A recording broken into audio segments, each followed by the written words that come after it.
Pakistan is about to collapse. کب سے سن رہے ہیں ہم یہ؟ جب میں چھوٹا تھا تو ضیاء الحق کے زمانے میں ایک دفعہ میں گھر آیا تو میرے والدین میرے انکل کے ساتھ بیٹھے تھے اور میرے انکل بار بار یہ کہہ رہے تھے کہ Pakistan is about to collapse. اب تو یہ ٹوٹ جائے گا، ضیاء الحق کا زمانہ ہے. پھر میں یہاں سے نکلا، چھوٹا ہی تھا، امریکہ گیا.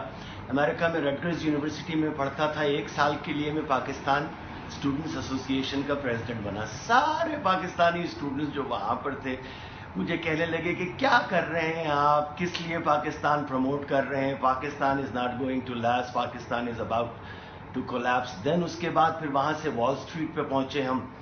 جب ہم وال اسٹریٹ پہ پہنچے تو وہ تو ظاہر جگہ ہی تھی فائنانس کی، تو وہاں پہ تو مجھے کوئی 10 بلین ریزنز دیے جاتے تھے. پہلے تو وہ سمجھتے ہی نہیں تھے پاکستان ہے کیا. Back in the 80s late 80s Palestine کہتے رہتے تھے. اور then they started to give me on Wall Street sovereign debt calculations, GDP calculations, GNP calculations, isolation rate from the world. اس کے بعد پھر میرے بچے ہوئے. جب بچوں کو ماشاءاللہ ایک دن میں اسکول میں بڑے والے کو لے کے گیا نرسری میں ایڈمٹ کرانے کے لیے، تو وہاں جو ان کی ٹیچر تھیں اتفاق سے ان خاتون کے شوہر جو تھے امریکن، وہ اسٹیٹ ڈپارٹمنٹ کے لیے کام کرتے تھے. جیسے ان کو پتہ چلا کہ میں پاکستانی ہوں اور بچے بھی پاکستانی ہیں تو فٹ سے انہوں نے کہنا شروع کیا، oh Pakistan is not going to last, you know my husband tells me. اس کے بعد میں 1999 میں پاکستان پہلی دفعہ آیا. 16-17 مہینے کے لیے مشرف کی گورنمنٹ تھی. اس وقت تو بس ہر طرف سے یہی بس بات ہوتی تھی کہ Pakistan is not going to last. میرے منہ میں خاک، Pakistan is about to collapse. IMF accept نہیں کرے گا ہمیں، ورلڈ بینک ایکسیپٹ نہیں کرے گا، پیرس کلب ایکسیپٹ نہیں کرے گا، لنڈن کلب ایکسیپٹ نہیں کرے گا، اتنے اکنامک سینکشنز ہم پہ لگ جائیں گے، USA نہیں کرے گا. Pakistan is about to collapse. 30 سال سے ہم یہ سنتے آ رہے ہیں. Let me tell you who has collapsed. Soviet Union, the second biggest power in the world, collapsed. Argentinian economy collapsed. Greece collapsed. Portugal collapsed. EU, European Union, 14 trillion euros in debt, almost collapsed. American economy, $19 trillion in debt, almost collapsed. Iraq collapsed. Syria collapsed. Libya, with trillions of dollars in oil reserves, collapsed. Venezuelan system collapsed. Euro, the currency itself is about to collapse. Zimbabwe collapsed. Congo had the best diamond reserves, it collapsed. Liberia collapsed.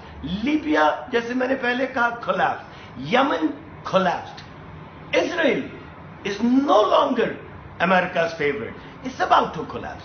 So I have a small little message تو جو سارے دنیا کے لوگ بیٹھے ہوئے یہ قیاس آرائیاں کرتے ہیں نا کہ Pakistan is about to collapse. ان 30 سالوں میں آپ نے دیکھ لیا who has collapse. We have beat the biggest menace, terrorism.